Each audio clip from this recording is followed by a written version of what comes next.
पाकिस्तान ने चाइना का बड़ा कर्जा वापस कर दिया है और यह रकम थी $700 मिलियन की।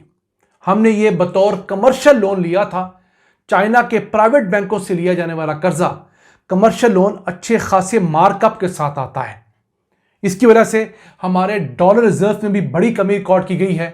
आज की वीडियो में आप जान सकेंगे कि अब इस $700 मिलियन के कर्जे की अदायगी के बाद हमारे डॉलर रिजर्व्स कितने रहे हैं, इस कर्जे पे हम कितना सूद डॉलर टर्म्स में और कितने अरब रुपए पाकिस्तानी रुपयों में अदा करते थे, और चाइना का हमारे ऊपर टोटल जो कर्जा है 29 अरब डॉलर्स का, उसमें से कमर्शियल लोन कितने अरब डॉलर्स के हैं। अस्सलाम वालेकुम व्यूअर्स, मैं हूं आपका होस्ट अब्दुल रहमान। पाकिस्तान ने चाइना का $700 मिलियन का बड़ा कमर्शियल लोन वापस कर दिया है। यह 7 से 8% शरह सूद के ऊपर चाइनीज प्राइवेट बैंकों से लिया गया कर्जा था।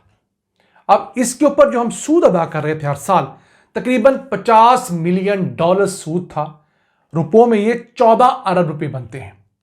यह कर्जा हम लोगों ने आज से 2 साल पहले वापस करना था, फिर हम उनसे रोल ओवर करवाते रहे। अब जाकर हमने ये अदायगी कर दी है, जिसके बाद हमारे डॉलर रिजर्व्स जो 16 अरब 20 करोड़ डॉलर्स के करीब थे, वो कम होकर 15 अरब 50 करोड़ डॉलर्स के करीब रह गए हैं।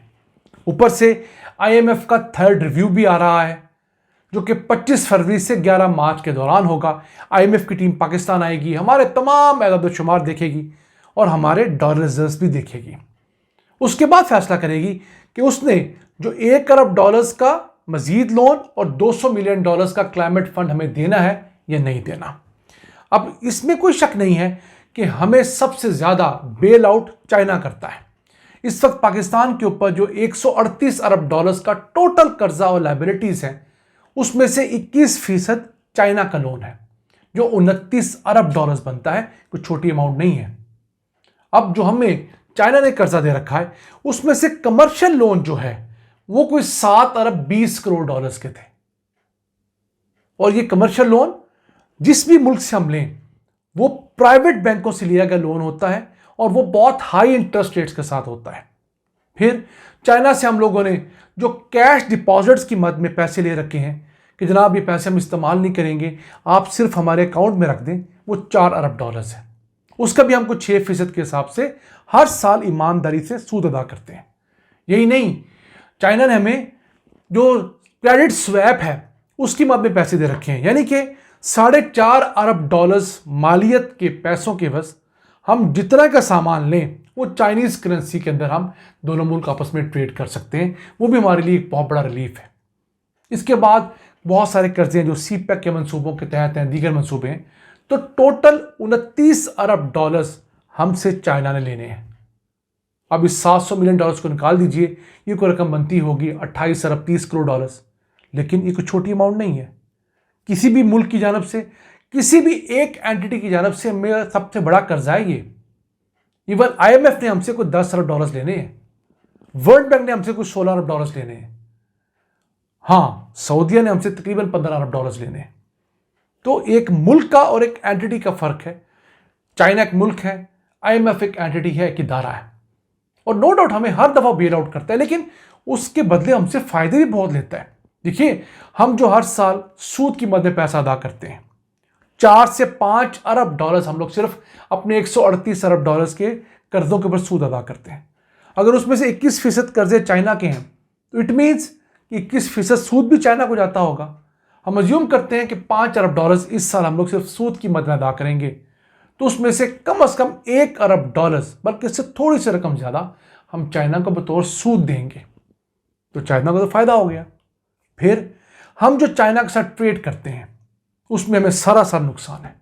हम कई दफा आपसे डिस्कस कर चुके हैं कि हम कोई औसतन 25 अरब डॉलर्स सालाना की ट्रेड करते हैं चाइना के साथ। हमारा उसमें हिस्सा 2.5 से 3 अरब डॉलर्स की एक्सपोर्ट्स का होता है।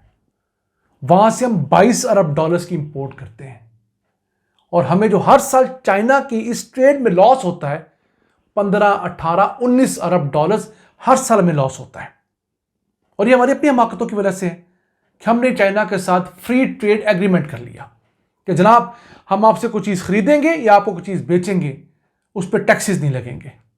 तो उनके पास तो बेचने के लिए पूरी दुनिया है, हमारे पास गिनती की आइटमें हैं इसमें टेक्सटाइल है, अब कुछ राइस आ गया है, गोश्त है, इसके साथ साथ थोड़ा बहुत हम ये जो फिश की प्रोडक्ट्स हैं, सी फूड एक्सपोर्ट करते हैं। ये ऐसे ही है कि एक बहुत बड़े डिपार्टमेंटल स्टोर के साथ एक किराने की दुकान वाला डील कर ले। अब वो जो बेचारा एक मरले की किराने की दुकान वाला है, वो किस तरह उस 4 कनाल के 1 एकड़ के ऊपर फैले हुए बड़े स्टोर के साथ डील कर सकता है? वो तो उसे खा जाएगा। हमारे साथ भी ये हाल है। हमें चाहिए था कि हम अगर चाइना के साथ ट्रेड करते तो फ्री ट्रेड एग्रीमेंट के अंदर इस चीज को सबसे पहले सोचते कि हमारी मार्केट चाइनीज प्रोडक्ट्स से फ्लड कर जाएगी, और फिर जैसे हमारी आदतें हैं, जैसे हमारे हालात हैं, जैसे मुल्क के अंदर लॉ एंड ऑर्डर की सिचुएशन है, महंगी बिजली है, महंगी गैस है, इन तमाम चीज़ों के होते हुए हम वो चीज़ प्रोड्यूस ही नहीं कर सकते, उस कीमत पे प्रोड्यूस नहीं कर सकते जिस कीमत पे चाइना प्रोड्यूस करता है। चाइना की कॉस्ट ऑफ प्रोडक्शन कम है, चाइना उसका बेनिफिट उठा लेता है। फिर चाइना बल्क का प्रोड्यूसर है। हमने चीज़ें बनानी है 100, चाइना ने बनानी है लाख, हमें 100 बेच दी, बाकी जो 99,900 चीज़ें वो पूरी दुनिया में बेचेगा। तो उसकी cost of production fee unit cost तो कम हो गई ना। तो हम वो हमाकत आज तक भुगत रहे हैं। हमने इस पर डिटेल वीडियो की थी कि किस तरह पिछले 10 सालों के दौरान सिर्फ हमें चाइना के साथ ट्रेड में 116 अरब डॉलर्स का लॉस हो चुका है। अब उस वीडियो का थंबनेल आप स्क्रीन पे देख रहे हैं, इस लिंक पे जाएंगे तो आपको वीडियो मिलेगी, आप वो जरूर वीडियो देखिए और ये चीज़ गौर से समझिए कि किस तरह हमारे जल्दबाजी के फैसले जो हैं वो मुल्क के अंदर महंगाई, मुल्क के अंदर डी इंडस्ट्रियलाइजेशन, मुल्क के अंदर बेरोजगारी का सबब बनते हैं। जल्दबाजी में हम लोग आईपीपी लगा देते हैं, फिर सोचते हैं ओ हमने गलत कर लिया। जल्दबाजी में हम लोग सीपैक के अंधाधुंध प्रोडक्ट शुरू कर लेते हैं, फिर हमें याद आता है कि सीपैक तो बहुत महंगा है, सीपैक से बिजली जो पैदा होती है वो तो हमारे लिए काबिल बर्दाश्त ही नहीं है। अब चाइना में कहता है जनाब आपने हमसे सोच विचार के बाद ही फैसले किए थे ना, अब भुगते।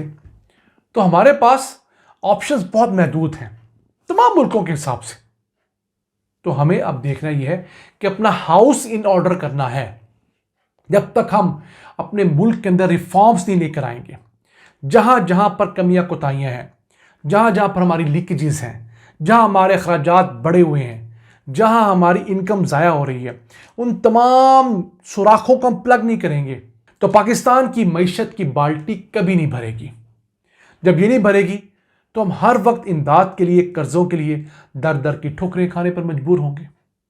और इस बाल्टी को भरने का एक ही तरीका है, और वो तरीका ये है कि हम खुद को सुधार लें, अपनी कमर कस लें, अपने अखराजात को कम तरीन सतह पर लेके आएं। फ्रॉम टॉप वजीर आजम, सदर, आपकी पार्लियामेंट, आपकी अफवाज, आपके जजेस, आपके ब्यूरोक्रेट्स, ये तमाम लोग जो ये मुल्क चला रहे हैं, उनकी मराहत, उनकी तनख्वाहें, उनके प्रोटोकॉल्स, वो तमाम चीज़ें कम तरीन सतह पे आनी चाहिए। जब गाड़ियों की तादाद कम होगी, फ्यूल के अखराजात कम होंगे, टीएडीए कम बनेंगे, जब लोगों को काम करना पड़ेगा, जजा और सज़ा का पूरा इंतज़ाम हम मुल्क में लागू करेंगे। जो ब्यूरोक्रेट अच्छा काम करेगा उसे तरक्की मिलेगी, जो सिर्फ चापलूसी करेगा उसे तनज़्ज़ुली मिलेगी।